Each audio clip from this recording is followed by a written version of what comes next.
And welcome to this lightning talk called Enhancing Wind Farm Frequency Support with Deep Learning Techniques. My name is Hussein Abdel Tawab. I'm assistant professor with Wake Forest University. Today we're going to talk about wind power. The curves you see here are actually the relation between the generated power and the rotor speed at different wind speeds. As we can see, we're always looking forward to work at the maximum power points, represented by this trajectory and controlled by this equation. For example, point A here gives me the maximum power at 12 meters per second, resulting at this optimal speed.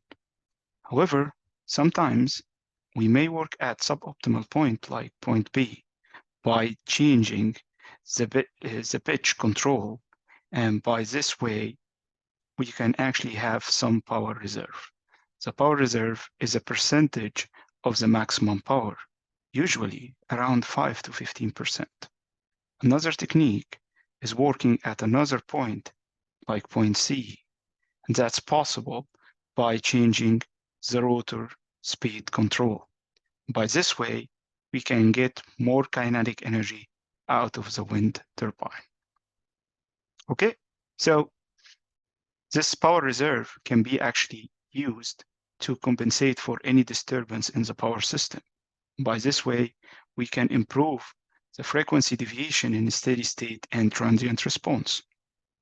Further, wind farm can provide virtual inertia that stabilize the power system and improve transient response of frequency. However, there is a lot of challenges that faces this process.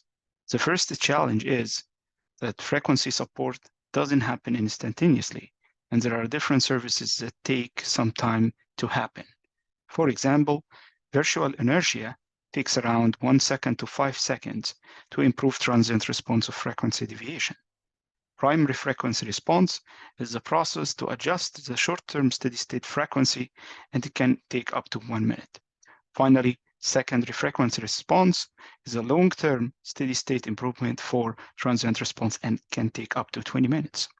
And that raises the question, can we actually have an accurate forecast for wind power and reserve to commit to these processes? So that's the first challenge.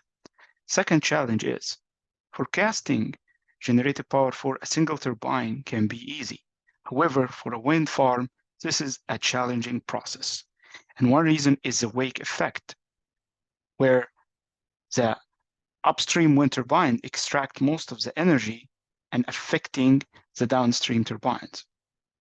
Wake effect also depends on the control of each wind turbine and the trains and location of the turbines. So another vital question is, how can we capture the wake effect? And during control of these wind turbines, how can we reduce it? One way to have a better features from wind profile is by using LiDAR. LiDAR is a remote sensing device that can be mounted on the nacelle or the ground, and it can scan the wind profile up to 150 meters in front of the wind turbine. And by getting LiDAR measurements, we can extract very important features about the wind profile, and we can have a better forecast for the future wind speed. Using machine learning techniques to analyze these data, we can have a better forecast, not only for the wind power, but other complicated electromechanical forces and moments that affect the wind turbine body. This work was collaboration with Dr. Amir Hussain and Dr. Yasser Abdelradi, was published in IEEE Transaction Industrial Informatics.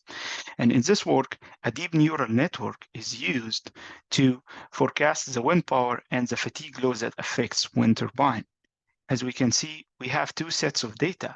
The first set is for two-dimension wind images inferred from the LiDAR measurements.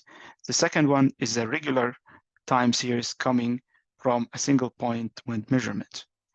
Having this hybrid architecture, we can have a better forecast for the wind power.